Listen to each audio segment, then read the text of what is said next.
Hello students, welcome to Study Question. This is Sabir, here to help you with clearing UGC NET English examination. And the topic we would like to discuss today is Victorian literature. Well, not the entire topic in one go obviously.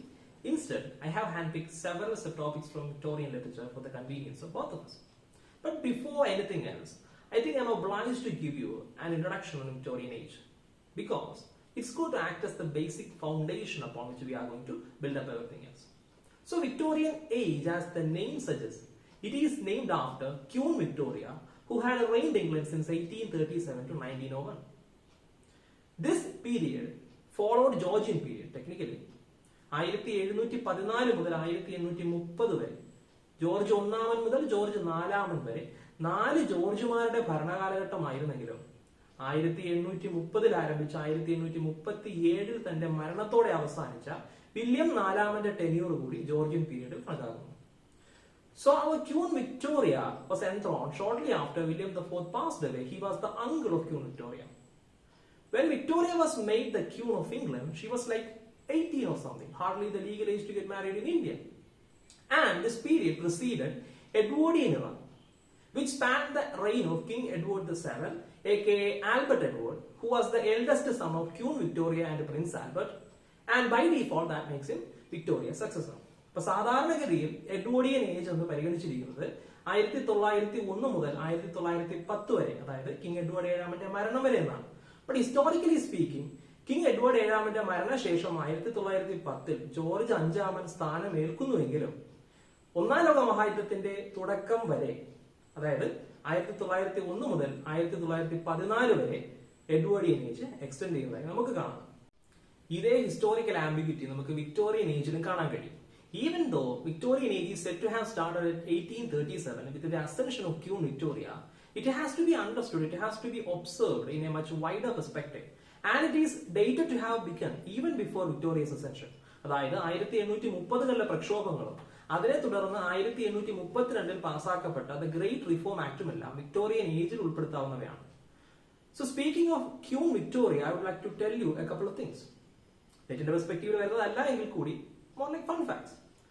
Queen Elizabeth II 2015 ആ record break ചെയ്യുന്നത് വരെ British മൊണാർക്കുകൾ ഏറ്റവും കൂടുതൽ ഭരണകാലഘട്ടം ഉണ്ടായിരുന്നത് queen വിക്ടോറിയയ്ക്കായിരുന്നു.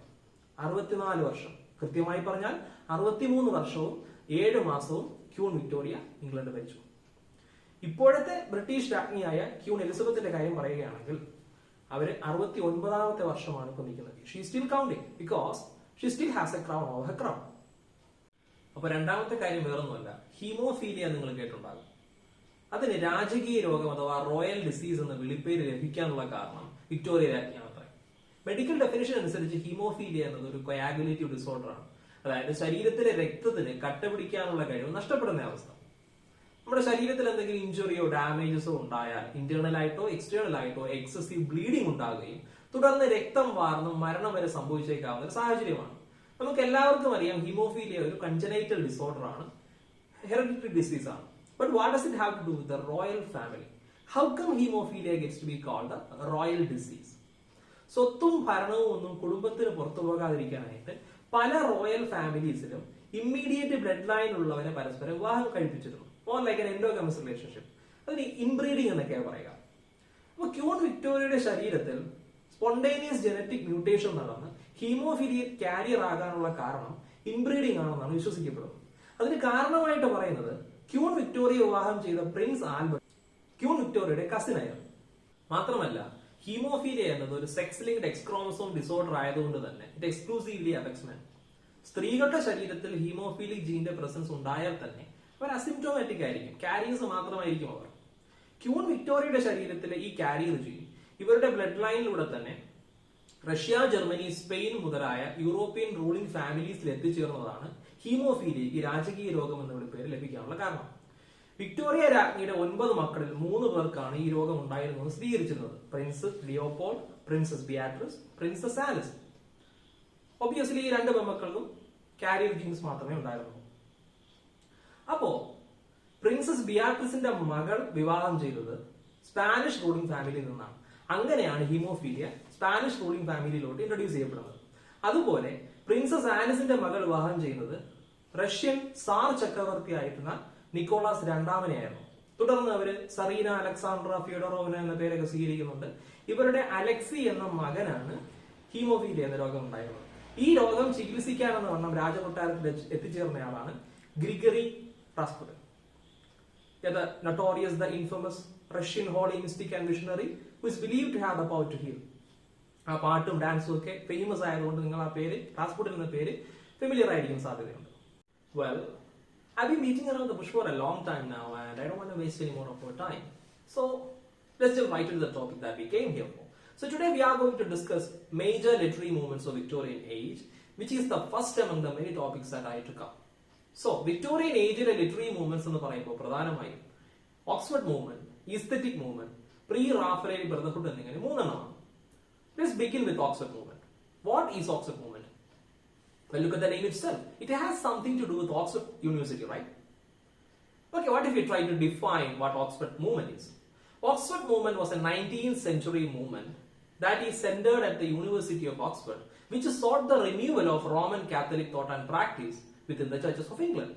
അതായത് ഈ movement basically ഒരു religious reformation അല്ലെങ്കിൽ ഒരു religious റിവൈവലിന് ഉദ്ദേശിച്ചിട്ടുള്ളതാണ്.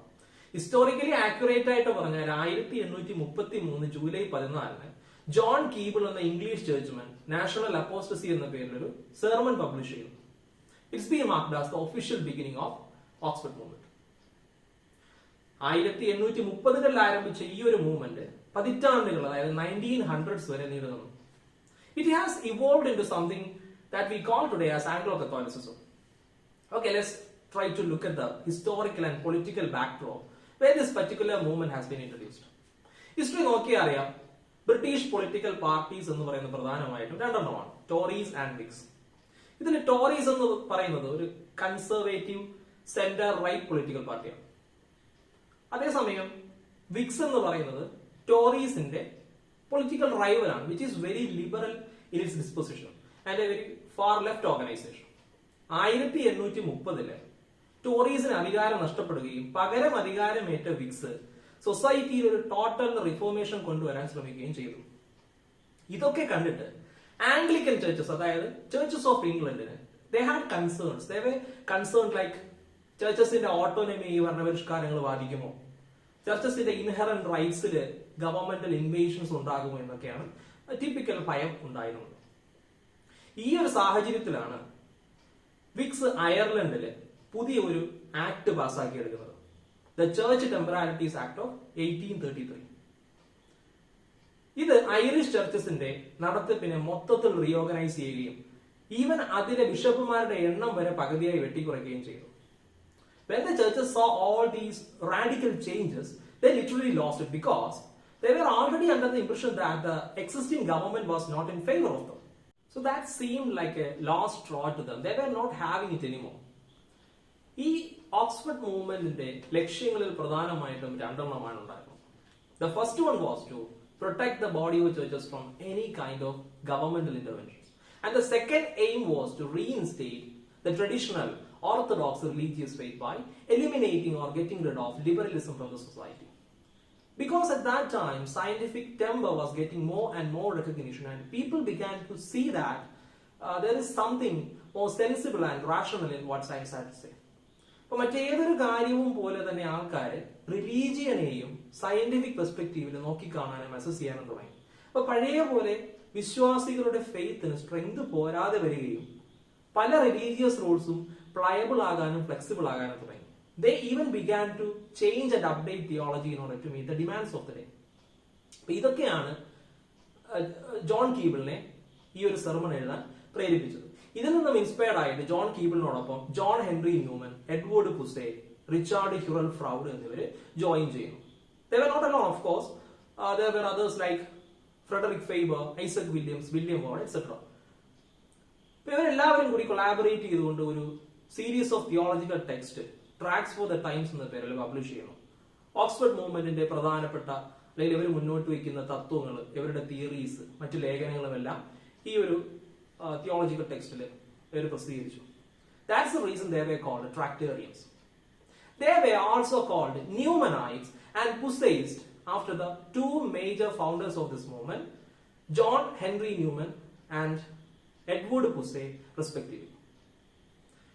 And this movement is said to have influenced several poetic figures like Alfred Lord Tennyson, Christina Rossetti, William Morris, etc. And I think that's more than enough with Oxford movement. So shall we move on to the next topic? Aesthetic movement. Well, some people might say that it is spelled aesthetic, not aesthetic. And others might be of the opinion that no, it's the other way around. Well, as far as I am concerned, it does not matter. And I don't care how it's pronounced, and neither should you. Okay, let's try to define aesthetic movement, or simply aestheticism. It was a movement launched during the latter part of 19th century which emphasized the aesthetic values over moral and social themes in any kind of art. In other words, it centers on the idea that an art exists for the sake of its beauty alone, and it doesn't have to serve any political or didactic purposes. Basically, what this movement is trying to say is that an art should be examined, an art should be assessed, an art should be judged solely on the basis of its beauty alone, its inherent value. So, just because it doesn't teach something morally, or just because it isn't politically correct, you shouldn't discredit a form of art.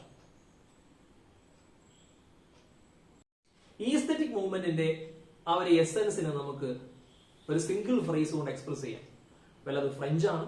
So you have to bear with me when I say that, because I don't speak French very well. It sounds like l'art pour l'art. Let me say that again. L'art pour l'art. Art for art's sake would be an equivalent synonymous phrase in English language. Well, here is something important for you. Let me ask you a question first. Who coined the phrase art for art's sake? Theophile got you right? Or is it Victor Cousin? To be honest, it is slightly confusing. Theophile Gautier ഒരു French ഫിലോസഫറും നോവലിസ്റ്റും ഒക്കെയാണ്. അദ്ദേഹത്തിന്റെ 1835 publish ചെയ്ത മാഡമുസൽ D Mopin എന്ന French നോവലിലാണ് ആദ്യമായി ഈ slogan പ്രത്യക്ഷപ്പെടുന്നത്. So his name is always associated with that phrase. But the thing is that he was not the first to say that. And the credit goes to either Victor Cousin or Benjamin Constant. Victor Cousin അദ്ദേഹത്തിന്റെ 1818 ഒരു ലെക്ചറിലാണ് അത്രേ ആദ്യമായി ഈ phrase coin ചെയ്യുന്നത്.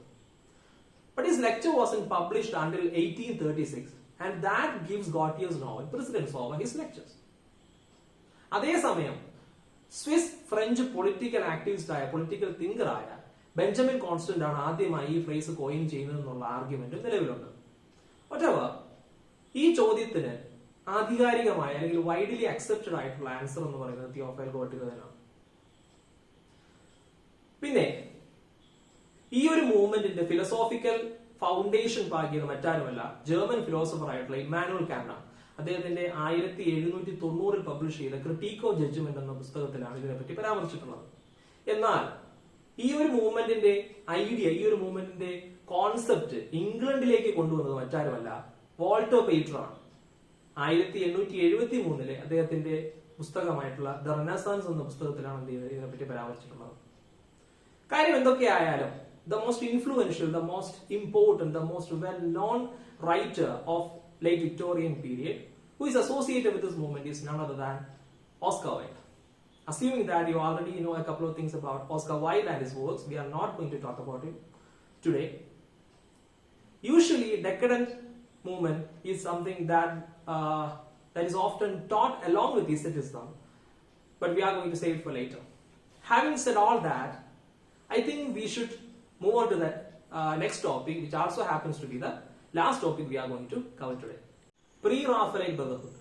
They were a group of English painters, poets, designers, sculptors, and architects, which was founded at 1848. Pre-Raphaelite Brotherhood അഥവാ പിൽക്കാലത്ത് pre റാഫലൈറ്റ്സ് എന്ന് simply അറിയപ്പെട്ടിരുന്ന ഈ ഒരു ഗ്രൂപ്പില് ആദ്യം 7 മെമ്പേഴ്സാണ് ഉണ്ടായിരുന്നത്. William Holman Hunt, John Everett Millais, Dante Gabriel Rossetti, William Michael Rossetti, James Collinson, Frederick George Stephens and Thomas Fuller. ഈ ഒരു മൂവ്മെന്റ് വിഷ്വൽ ആർട്ടിനെ ചുറ്റിപ്പറ്റിയുള്ളതാണ്, എസ്പെഷ്യലി പെയിന്റിംഗ്. അതുകൊണ്ട് തന്നെ it's more of an artistic movement rather than literary one. അടുത്തതായി നമുക്ക് നോക്കാം, etymology നോക്കാം. പ്രീ റാഫലൈറ്റ്സ് എന്ന വേർഡിന്റെ എറ്റിമോളജി നോക്കാം.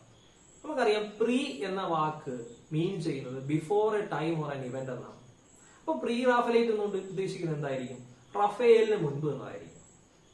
ആരായി Raphael? Raffaello Sanzio, the world famous Italian painter, one of the stalwarts of Italian Renaissance art. ഇതിലെ ഈ മൂവ്മെന്റിന്റെ ഫൗണ്ടേഴ്സ് ആയിട്ടുള്ള വില്യം ഹോൾമാൻ ഹണ്ടും ജോൺ എവററ്റ് മിലിയസും DG റോസറ്റിയും എല്ലാം ലണ്ടനിലെ റോയൽ അക്കാഡമി ഓഫ് ആർട്സിലെ സ്റ്റുഡൻസ് ആയിരുന്നു. അപ്പൊ റോയൽ അക്കാഡമി ഓഫ് ആർട്സ് സ്ഥാപകനായ sir Joshua Reynolds major high Renaissance ആർട്ടിസ്റ്റുകളായ മൈക്കലാഞ്ചലോ, റഫേൽ, ഡവിഞ്ചി എന്നിവരുടെ ആരാധകനായിരുന്നു. അപ്പൊ സ്വാഭാവികമായും ഇദ്ദേഹം സ്ഥാപിച്ച റോയൽ അക്കാഡമി ഓഫ് ആർട്സിൽ പിന്തുടർന്നിരുന്ന രീതി ഹൈ റിനേസൻസ് ആർട്ടിസ്റ്റുകളുടേതിന് സമാനമായിരുന്നു. എന്തുകൊണ്ടോ പ്രീ റാഫേലൈറ്റ് ബ്രദർഹുഡിന് ഈ രീതി പിന്തുടരുന്നത് സ്വീകാര്യമായി തോന്നിയില്ല, അപ്രോപ്രിയേറ്റ് ആയിട്ട് തോന്നിയില്ല. According to them, they should bring back the typical style of 15th century Italian art. John Millais വരച്ച ഇസബെല്ല എന്ന പെയിന്റിംഗ്, ഓയിൽ പെയിന്റിംഗ് ഇതിന് എക്സാമ്പിൾ ആണ്. ബൊക്കാച്ചിയോയുടെ ഡിക്കാമറോണിനെയും ജോൺ കീറ്റ്സിന്റെ Isabella or the pot of basil എന്ന കവിതയിലെയും ഒരു ബേസിക് എപ്പിസോഡിന്, ഒരു ബേസിക് പ്ലോട്ട് ലൈനെ ആസ്പദമാക്കി വരച്ച പെയിന്റിംഗ് ആണ്. അതേപോലെ ഫേമസ് ആയിട്ടുള്ള മറ്റൊരു പിക്ചറാണ് 1850 മിലീസ് തന്നെ വരച്ച Christ in the house of his family എന്ന് പറയുന്ന picture. The painting was severely criticized. It was even deemed blasphemous because to portray such a sacred, holy family in a medieval pose seemed unacceptable. Jesus ക്രൈസ്റ്റിനെയും മേരിയെയും visually pleasing അല്ലാതെ തികച്ചും closer to reality ആയിട്ട് ഒരു പെസൽ like അപ്പിയറൻസിൽ portray ചെയ്തത് it seem to have made everyone upset. Even Charles Dickens വരെ ഇതിനെ വിമർശിച്ചതായിട്ടാണ് അറിവ്. ഇതൊക്കെയാണ് pre Raphaels as an artistic movement. ഇത് റിലേറ്റീവ്ലി ഷോർട്ട് ലിവ്ഡ് ആയിട്ടുള്ള ഒരു മൂവ്മെന്റ് ആണ്. But the ideals of these group of painters and artist were taken over by a literary movement. ഈ ഒരു മൂവ്മെന്റിലെ മെമ്പേഴ്സ് ആയിട്ടുണ്ടായിരുന്നത് DG Rossetti, well he was already there. Then his sister Christina Rossetti, William Morris, Algernon Swinburne എന്നിവരായിരുന്നു. അപ്പൊ ഇതൊരു artistic movement ആയിരുന്ന സമയത്ത് ഇവർ എതിർത്തിരുന്നത് മൈക്കലാഞ്ചലോയെയും റാഫേലിനെയും പോലുള്ള ആർട്ടിസ്റ്റുകളെ ആയിരുന്നെങ്കിൽ ഇതൊരു ലിറ്റററി മൂവ്മെന്റ് ആയി ഇവോൾവ് ചെയ്തപ്പോ it was none other than Alfred Lord Tennyson they were against. Well, Tennyson മാത്രമല്ല, ബട്ട് മെയിൻലി ടെന്നിസൺ സാധാരണ എഴുതിയിരുന്ന തികച്ചും ട്രഡീഷണൽ ആയ സമൂഹത്തിന്റെ ബോറിംഗ് മണ്ടെയിൻ പ്രോബ്ലംസ് മാത്രം സബ്ജക്റ്റ് ആയിട്ടുണ്ടായിരുന്ന കവിതകൾക്ക് എതിരായിട്ട് എമർജ് ചെയ്തൊരു മൂവ്മെന്റ് ആയിരുന്നത്. They even started a periodicals named The Germs in 1850, of which William Michael Rossetti was the editor. അപ്പൊ ഈ പ്രീ റാഫേലൈറ്റ്സുമായിട്ട് അസോസിയേറ്റ് ചെയ്തിട്ടുള്ള ഏറ്റവും ഫേമസ് വർക്ക് എന്ന് പറയുന്നത് DG റോസറ്റിയുടെ ദ ബ്ലെസ്ഡ് ഡാമോസൽ എന്ന കവിതയാണ്. ഇദ്ദേഹത്തിന്റെ തന്നെ ദ വുഡ്സ്പേർജ് എന്ന കവിതയും ഇതിൽ ഉൾപ്പെടുത്താവുന്നവയാണ്. But when it comes to Christina Rossetti, goblin market, dream land, in the art studio are some of her works that are to be associated in this movement. Let me tell you an important point. This pre-Raphaelite school of poetry was criticized by Robert Buchanan, a Scottish poet and a critic, and he termed it as a fleshly school of poetry. Well, as you can see, that was not a compliment, it was derogatory. Buchanan was attacking the explicit nature and erotic imagery that was prevalent in the poetry of pre-Raphaelites. Well, you can't blame him.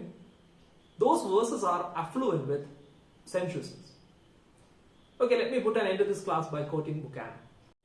To appreciate fleshliness as the distinct and supreme end of poetic and pictorial art, to state that poetic expression is greater than poetic thought, and by inference that the body is greater than the soul and the sound is superior to sense, and that the poet, properly to develop his poetic faculty, must be an intellectual hermaphrodite to whom the very fact of day and night are lost in a world of aesthetic terminology. So thanks for putting up with me. Listen to this class more carefully, preferably more than once. Note the main points that have been discussed here today. We will be discussing the main poetries of pre-Raphaelites in the next classes. So that's right.